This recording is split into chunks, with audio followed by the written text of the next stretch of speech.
దాడిలో పర్యాటకులు చనిపోవడం. సార్ ఆ ప్రాంతాల్లో మీరు వర్క్ చేశారా? ఎలా ఉంటుంది సార్ అక్కడ పరిసరాలు? ఇక్కడ నేను నా ఫస్ట్ పోస్టింగ్ కాశ్మీర్‌లోనే జరిగిందండి. ఎగ్జాక్ట్‌లీ ఈ ఇన్సర్జెన్సీ డ్యూటీస్‌లోనే ఉన్నాను. అంటే అక్కడ పూంచ్ రజౌరి సెక్టార్ నేను పనిచేసింది ఏంటి అంటే, పూంచ్ రజౌరి సెక్టార్ అండ్ ఆ ప్రాంతాల్లో పూంచ్ రజౌరి ప్రాంతాల్లో పనిచేశాను. ఎగువ అంటే జమ్మూ వ్యాలీ, జమ్మూ దాటిన తర్వాత మనకి పూంచ్ రజౌరి ఉంటుంది. ఆ తర్వాత మళ్ళీ శ్రీనగర్ వ్యాలీ స్టార్ట్ అవుతుందండి. ఆ సురాన్ కోటు, శ్రీనగర్ వ్యాలీ. మనం చూసుకుంటే కంపారిటివ్‌లీ జమ్మూ కొంచెం పర్వాలేదండి. మిలిటెంట్స్ వైస్ కొంచెం తక్కువగా యాక్టివిటీస్ ఉంటాయి.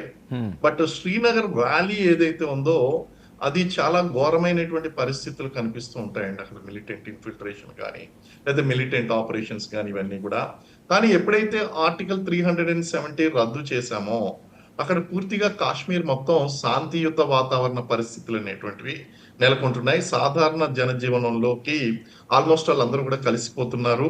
అండ్ స్థానికుల యొక్క మద్దతు కూడా నెమ్మది నెమ్మదిగా మన భారతదేశం వైపే మొగ్గు చూపడం అనేటువంటిది కనిపిస్తుంది.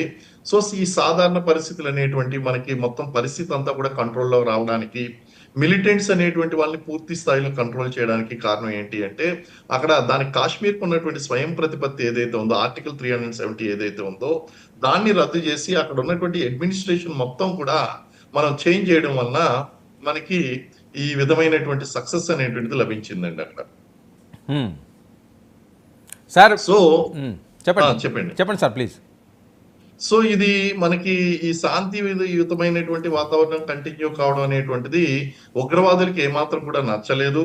అండ్ టైం టు టైం వాళ్ళు ఈ విధంగా దాడి చేయడం అనేటువంటిది కనిపిస్తూ ఉంటుందండి. లైక్ 2 years కోసారి, లేకపోతే అప్పుడప్పుడు వాళ్ళ యొక్క అస్తిత్వాన్ని కాపాడుకోవడం కోసం, లేదా ఏదైనా సరే భారతదేశం కీలకమైనటువంటి నిర్ణయాలు తీసుకోబోయేటువంటి టైంలోనో, స్టెబిలైజ్ అవుతున్న టైంలోనో ఇన్స్టెబిలిటీ చేయడం కోసం, టెర్రర్ ని క్రియేట్ చేయడం కోసం ఈ ఉగ్రవాద సంస్థలు ఇలాంటి చర్యలు అనేటువంటి చేపట్టడం జరుగుతుందండి. సార్ ఉనికిని చాటుకోవడానికి అన్యాయంగా అమాయకమైన ప్రజలను చంపాలా? అంటే ఇప్పుడు ఆర్మీని చంపితే అది రెగ్యులర్ అఫేర్ అంటారండి. ఇప్పుడు చూడండి, ఇప్పుడు ఆర్మీని ఏదన్నా వచ్చి దాడి చేసి, లేదా ఆర్మీకి మిలిటెంట్స్ కి మధ్య జరిగిందంటే ఇది రొటీన్ గా జరిగిందని తీసి పారేస్తారు. కానీ అమాయకులైనటువంటి పౌరులను చంపడం వలన ఇటు దేన్ని క్రియేట్ చేయగలిగారంటే ఎంటైర్ మీడియా అటెన్షన్ అనేటువంటిది క్రియేట్ చేయడం జరిగింది. ఒక ప్రధాని యొక్క ఆయన యొక్క కాన్సన్ట్రేషన్, ఆయన అటెన్షన్ కూడా వాళ్ళు గ్రాప్ చేయడం జరిగింది. అలాగే ఆయన సౌదీ పర్యటనలో ఉండి అర్జెంట్ గా ఇక్కడ క్యాబినెట్ మీటింగ్ కన్నా అది రద్దు చేసుకుని వచ్చి ఇక్కడ క్యాబినెట్ మీటింగ్ తీసుకుని కొన్ని నిర్ణయాలు తీసుకోవడం అంటే వరల్డ్ వైడ్ గా వీళ్ళకి లష్కరీ తయ్యబాకి అండ్ ఈ టిఆర్ఎఫ్ ఆర్గనైజేషన్ ఏదైతే ఉందో ఆ టిఆర్ఎఫ్ ఆర్గనైజేషన్ కి చాలా ఈజీగా వాళ్ళకి ఆ యొక్క అటెన్షన్ అనేటువంటిది వచ్చేసింది. దాంతో పాటు వాళ్ళు ఏదైతే ఇప్పుడు 100% మిలిటెంట్స్ వాళ్ళు చేసినటువంటి సివిలియన్స్ మీద అటాక్ చేయడం అనేటువంటిది ఏదైతే ఉందో దాని వలన 100% వాళ్ళు ఎయిమ్ అచీవ్ చేశారండి. రెండోది ఏంటి అంటే కాశ్మీర్కి వచ్చేటువంటి ప్రధానమైనటువంటి ఆదాయం ఏంటి? కాశ్మీర్కి వచ్చేటువంటి ప్రధానమైనటువంటి ఆదాయం ఏంటి అంటే టూరిజం ద్వారా.